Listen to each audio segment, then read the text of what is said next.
இந்தியாவின் மிக பிரம்மாண்டமான நீளமான மேம்பாலம் நம்ம தமிழகத்தின் தலைநகரான சென்னையில் அமைய உள்ளது.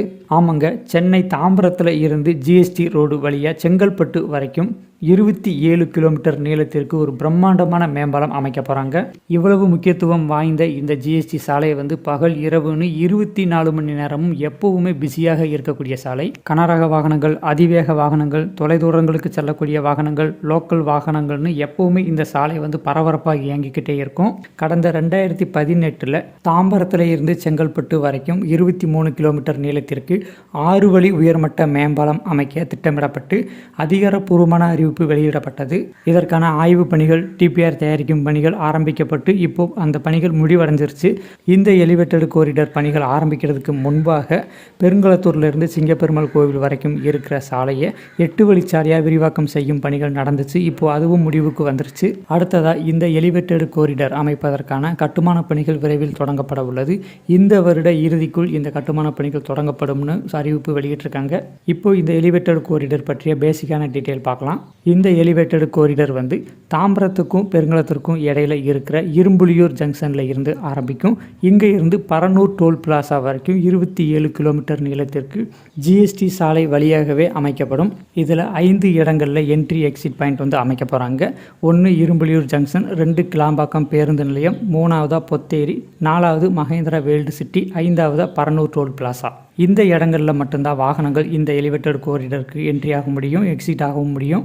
ஏற்கனவே இந்த சாலை நல்ல அகலமாக இருக்கிறதுனால உயர்மட்ட மேம்பாலத்திற்கான தூண்கள் அமைப்பதற்கு பெரிய சிக்கல் எதுவும் வராது. இதற்கான மொத்த திட்ட மதிப்பீடு 3500 கோடி ரூபாய். இந்த சாலையில் தினசரி பகல் பொழுதில் மட்டும் 1.5 லட்சத்துக்கும் அதிகமான வாகனங்கள் பயணம் செய்துக்கிட்டு இருக்காங்க. இந்த வழித்தடத்தில் 12 இடங்களில் அதிகமான விபத்துகள் அடிக்கடி ஏற்படுவதாகவும் கண்டறிஞ்சிருக்காங்க. ஸோ இந்த உயர்மட்ட பறக்கும் பாலம் அமைக்கப்படுவதனால முற்றிலும் போக்குவரத்து நெரிசலும் குறையும், விபத்துகளும் குறையும். இந்த உயர்மட்ட பறக்கும் பாலம் பயன்பாட்டுக்கு வரும்போது இந்தியாவிலேயே மிக நீளமான மேம்பாலம்ன்ற பெயர் இதற்கு கிடைக்கும். இதே போல் நம்ம சென்னையில் இன்னும் 3 இடங்களில் உயர்மட்ட மேம்பாலம் அமைக்கவும் திட்டமிட்டிருக்காங்க.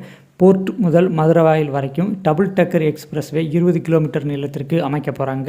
ஸ்ரீபெரும்புதூரில் இருந்து மதுரவாயில் வரைக்கும் 17 கிலோமீட்டர் நீளத்திற்கு 6 வழி உயர்மட்ட மேம்பாலமும் அமைக்க போகிறாங்க. அதே போல் மாதாவரம் முதல் நல்லூர் வரைக்கும் 10 கிலோமீட்டர் நீளத்திற்கு உயர்மட்ட மேம்பாலமும் அமைக்க போகிறாங்க. அடுத்ததாக கிண்டி முதல் லைட் ஹவுஸ் வரைக்கும் 11 கிலோமீட்டர் நீளத்திற்கு உயர்மட்ட மேம்பாலமும் அமைக்க போகிறாங்க. ஸோ இந்தியாவின் நீளமான மேம்பாலங்கள் பட்டியலில் இனி சென்னை தான் முதலிடத்தில் இருக்க போகுது. இன்னொரு good news, Tambaram Chengalpattu elevated flyover மட்டும் இல்லாமல் செங்கல்பட்டு முதல் திண்டிவனம் வரைக்கும் 8 வழிச்சாலையும் அமைக்க திட்டமிட்டிருக்காங்க. சென்னையிலேருந்து விழுப்புரம் வரைக்கும் உள்ள சாலை முழுவதுமே கொஞ்சம் ரஷ்ஷான சாலை.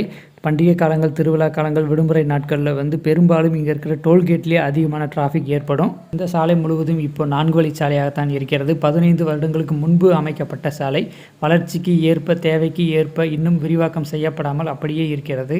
செங்கல்பட்டில் இருந்து, அதாவது பறக்கும் பாலம் முடிகிற பரனூர் டோல் பிளாசாவில் இருந்து திண்டிவனம் வரைக்கும் 68 கிலோமீட்டர் நீளத்திற்கு 8 வழிச்சாலை அமைக்கவும் திட்டமிட்டிருக்காங்க.